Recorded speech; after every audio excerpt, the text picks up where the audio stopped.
do we live the 80-20 rule with diet, nutrition, exercise, and still live a fun life? I'm Jackie Elmer. Grab my guide at lowertoxiclife.com.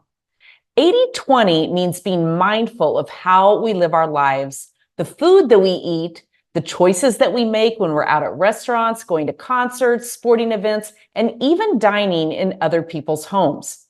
It doesn't mean that we can't ever have fun. It just means that ideally, we plan intentionally for our health, our wellness, and we don't sacrifice these things for just having a good time. I like to plan my day as fully as possible the night before.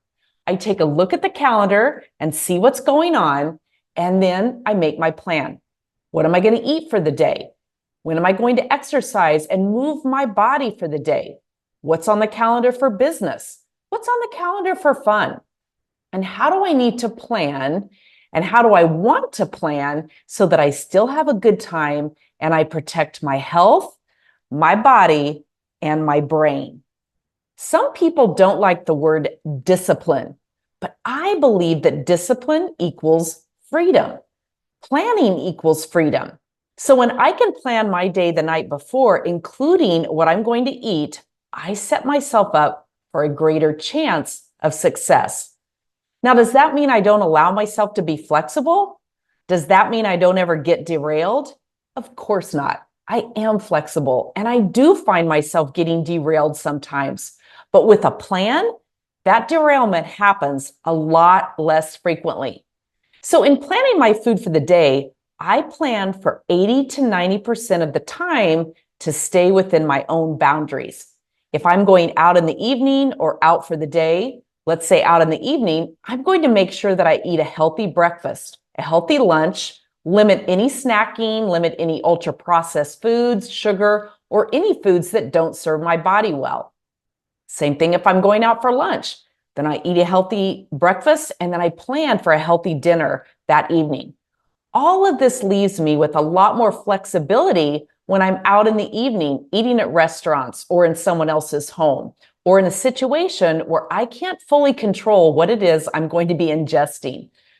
With planning my workout times, I have a lot greater chance of actually accomplishing it.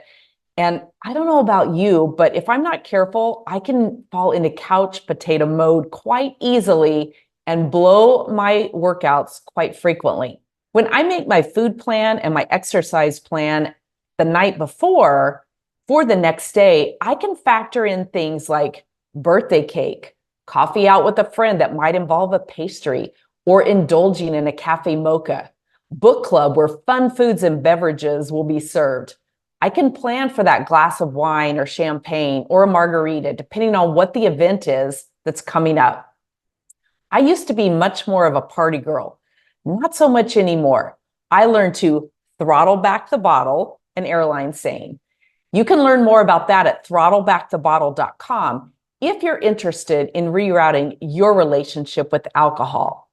It was my goal to become more of an intentional consumer of alcoholic beverages versus the near daily habit of drinking or opening a bottle of wine every time I started dinner. That was a habit I had fallen into that I didn't like. As I've said before, a confused mind says no. So this is something that you'll want to take on gradually. Step number 1, begin to plan what you intend to eat tomorrow the night before. Put a reminder in your calendar for 7 p.m. every day to pop up, and then you sit down and you just write out what you intend to eat based on the day's planned events. Step number 2, this is one thing that's been effective for me, is that I created a capsule meal plan, kind of like a capsule wardrobe. You can watch my video on that right here on the channel.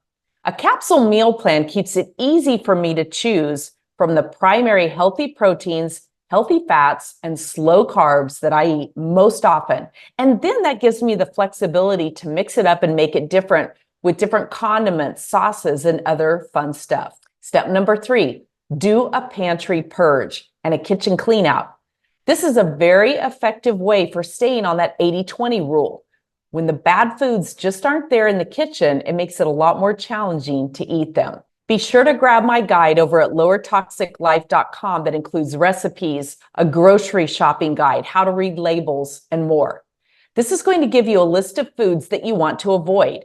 Then when you go through your kitchen pantry and your cupboards, you can decide based on that list and based on those ingredients what you want to keep and what you don't.